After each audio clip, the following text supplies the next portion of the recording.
It's the new low that the rupee has now made 1991 against the US dollar and continuing to make fresh lows. This is despite the fact that India's November trade deficit had declined sharply, primarily because the exports grew very strongly by 19%. Now, exports to the US, in fact, have also increased. Latha is now here for her editor's take on the fall in the currency today. Latha. Yes, another day, another low for the rupee. It now looks like it is importers who are panicking. That's what dealers tell us.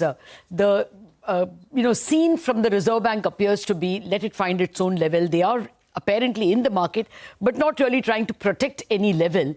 But the importers finding that, the rupee is going well into the 91 area are panicking, and we are seeing, at least dealers say, that they are coming and buying in a hurry. They were not prepared for a level above 90 to the dollar, simply because for so many years now, the average fall, depreciation of the rupee versus the dollar has been 3%.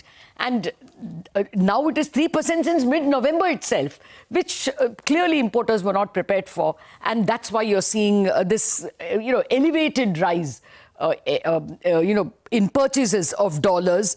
The other important point is that although we have got a very small trade deficit, monthly trade deficit in November, that is in the current account. In the capital account, we are continuing to see huge outflows day after day. It is anything between a 1,500 crore to a 4,000 crore sell by FPIs, big, organizations like Prudential and earlier LG, Hyundai, all of them wanting to exit. So FDI and FPI are exiting. The fact that there is a narrow trade deficit is not mattering to the market because these people are exerting pressure.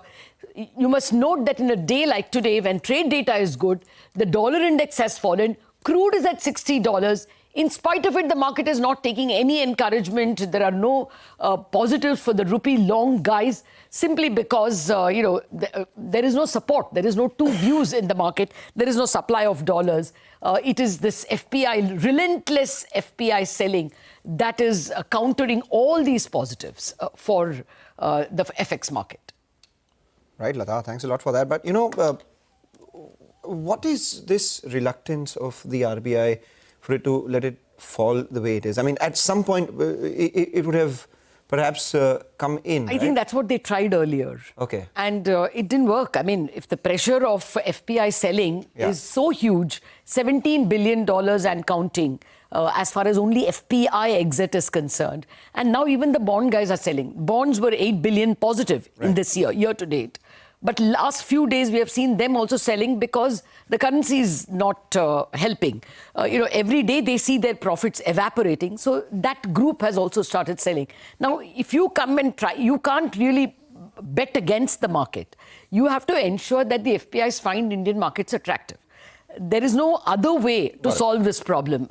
Why would you want to let them get out at a better rate? Let them pay the market rate when they are leaving. Beyond a point, no central bank can stand against the force of the market. They can do it for a day or two. They can do it for a week, perhaps. But you can't literally change. They just want you to can't reverse, when kind of the world is against you. All right, we have Ritu with us as well. Ritu, you have a point? Well, Latha. Well, yes, actually, Mangalam, we have Dheeraj Nim, who is an economist and, FX strategist at ANZ Research, joining in now. So, Latha, we'll thank you. But